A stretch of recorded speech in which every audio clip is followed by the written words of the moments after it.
मनहारो जी सूरत हाल मालूम कंदासीं। असां लाइन ते मौजूद आहे केटीएन न्यूज़ जे रिपोर्टर गुलाम मोहम्मद भट्टी। जी गुलाम मोहम्मद, वधीक कहिड़ा तफ़सील आहिनि?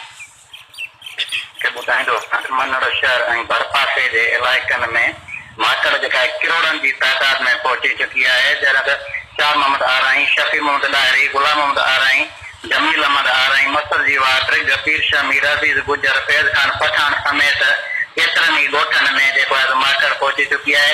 आबादगार जेके आहिनि थाल वॼाए, थाल देगड़ा वॼाए माकड़ खे भॼाइण में पूरा आहिनि। माकड़ भॼण जो नथी वठे।